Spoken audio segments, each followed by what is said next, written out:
Assalamualaikum warahmatullahi wabarakatuh. Perkenalkan, nama saya Anita Wulandari dengan NPM 20110300238 dari Prodi Manajemen Pendidikan Islam, kelas D 2020 semester 2, UIN Raden Intan Lampung. Pada kesempatan kali ini, saya akan menyampaikan materi mengenai perioderisasi perkembangan sejarah peradaban Islam. Yang pertama, pengertian perioderisasi.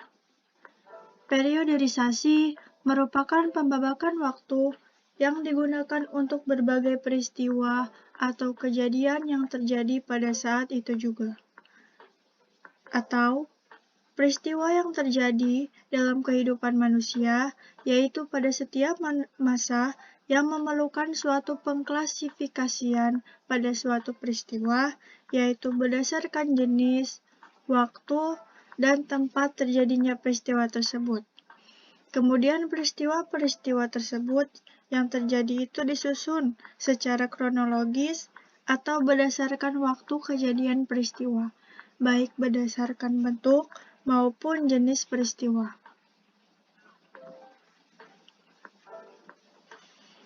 Dari perkembangan perioderisasi sejarah peradaban Islam dapat diartikan sebagai kemajuan dalam tingkat kecerdasan akal yang dihasilkan dalam suatu periode kekuasaan Islam yang dimulai dari periode Nabi Muhammad SAW sampai dengan perkembangan kekuasaan Islam sekarang.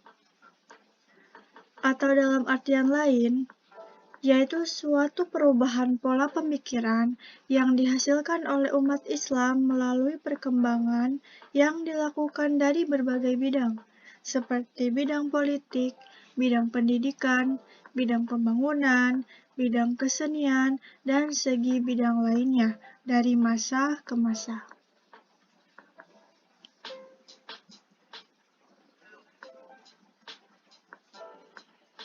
Terdapat perbedaan pendapat tentang bermulanya sejarah Islam, yaitu yang pertama, sebagian sejarawan berpendapat bahwa bermulanya sejarah Islam yaitu pada saat Nabi Muhammad SAW diangkat menjadi Rasul. Yang kedua, sejarawan lain mengemukakan sejarah Islam dimulai pada saat Nabi Muhammad SAW hijrah ke Madinah karena masyarakat Muslim baru berdaulat ketika Nabi tinggal di Madinah.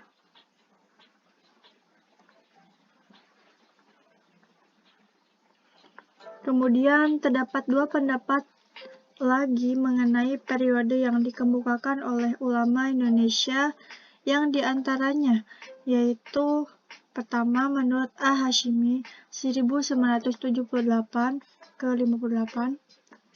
Beliau mengklasifikasikan suatu periodenya melalui beberapa periode. Yang pertama yaitu periode permulaan Islam yang dimulai dari 610 hingga 661 Hijriah. Yang kedua Daulah Amawiyah atau Daulah Muawiyah yang dimulai dari 661 hingga 750 Hijriah. Yang ketiga Daulah Abbasiyah kedua 847 hingga 946 Hijriah. Lalu Daulah Abbasiyah ketiga 946 hingga 1075 Hijriah. Yang kelima Daulah Mughal atau Daulah Mongol yaitu 1261 hingga 1520 Hijriah. Kemudian Daulah Utsmaniyah 1520 hingga 1801 Hijriah. Dan yang terakhir, kebangkitan yaitu dari 1801 hingga sekarang. Kemudian menurut Harun Nasution 1975 13-14, ia mengemukakan bahwa periode dibagi menjadi 3 bagian, Yang pertama yaitu periode klasik 650 hingga 1250 Hijriah. Yang kedua periode pertengahan 1250 hingga 1800 Hijriah. Dan yang ketiga periode modern 1800 hingga sekarang. Dari beberapa pendapat yang ada mengenai periode diklasifikasikannya, walaupun berbeda dalam mengkelompokkan atau mengklasifikasikan periode tersebut, tetapi tetap saja alurnya tetap sama, ataupun alur sejarahnya tetap sama, tiada yang berbeda. Kemudian, sejarah perkembangan pemikiran dalam peradaban Islam. Terkait dengan peradaban Islam, menurut Badri Yatim, peradaban Islam adalah terjemahan dari kata Arab al-hadharah al-islamiyah. Kata ini sering juga diterjemahkan ke dalam bahasa Indonesia dengan kebudayaan Islam. Peradaban dapat juga digunakan dalam konteks luas untuk merujuk pada seluruh atau tingkatan pencapaian manusia dan penyebarannya, yaitu peradaban manusia atau peradaban global. Istilah peradaban sendiri sebenarnya bisa digunakan sebagai sebuah upaya manusia untuk memakmurkan dirinya dan kehidupannya.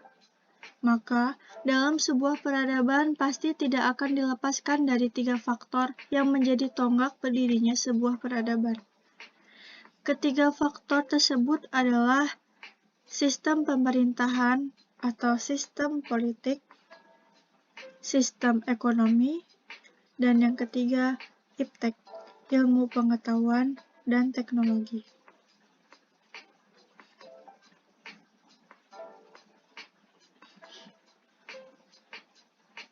Kemudian, dalam sejarah perkembangan pemikiran Islam, pada mulanya tumbuh dan berkembang pemikiran nasional, namun kemudian berkembang pula pola pemikiran tradisional, yaitu pola pemahaman yang mengandalkan pemahaman para ulama masa lalu untuk menghadapi permasalahan-permasalahan yang dihadapi pada masanya.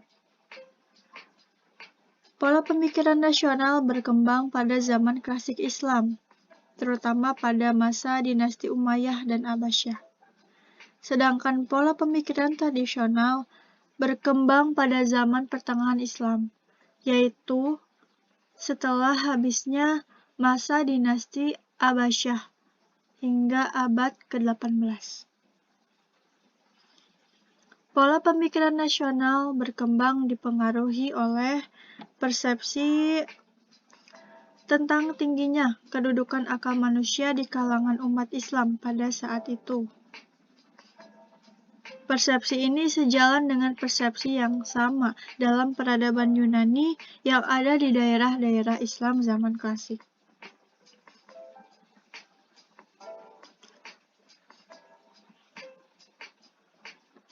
Lalu, menurut Muhammad Al-Bahi, seorang pemikir Islam dari Mesir, bahwa aktivitas pemikiran ini belum kelihatan dalam sejarah permulaan Islam pada zaman Rasulullah SAW dan Khulafaur Rasyidin. Karena pada saat itu, umat Islam memfokuskan perhatiannya untuk berdakwah, menyeru penduduk Makkah dan sekitarnya agar menganut Islam, menyamaikan akidah, menanamkan unsur-unsur iman dan akhlak yang mulia di kalangan mereka berdasarkan bimbingan dan petunjuk langsung dari Rasulullah SAW.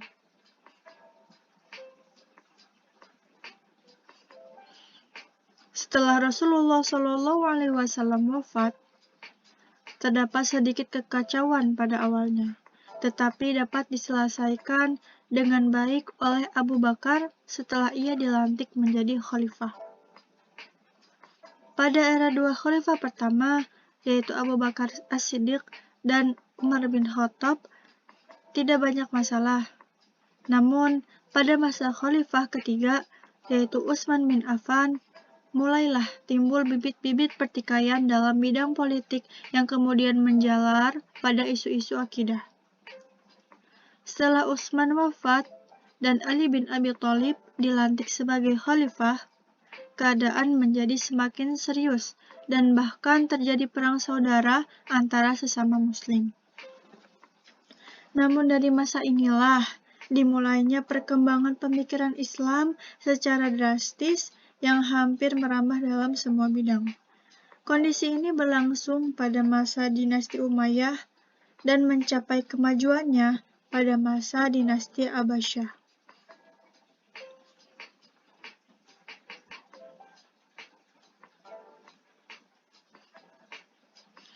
Jika dilihat dari segi pemikiran Islam, dapat dinyatakan bahwa perkembangan pemikiran Islam disebabkan oleh berbagai faktor.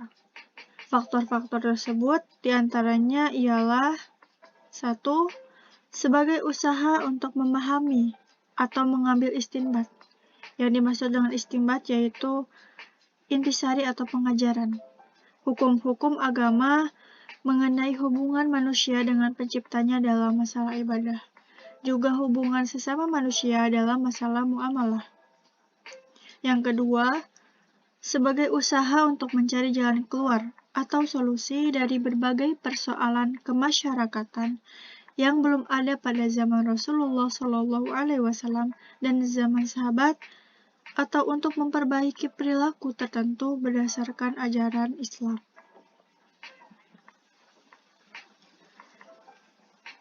Yang ketiga, sebagai penyelaras atau penyesuaian antara prinsip-prinsip agama Islam dan ajaran-ajarannya dengan pemikiran asing di luar Islam yang berkembang dan mempengaruhi pola pemikiran umat Islam.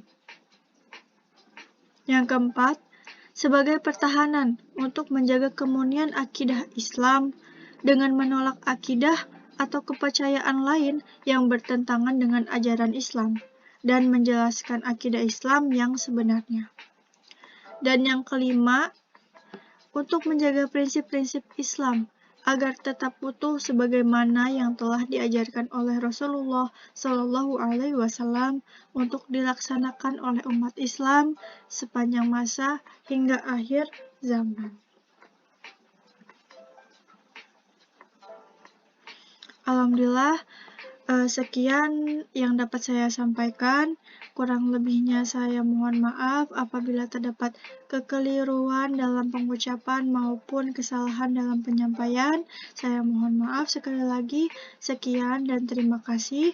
Wassalamualaikum warahmatullahi wabarakatuh.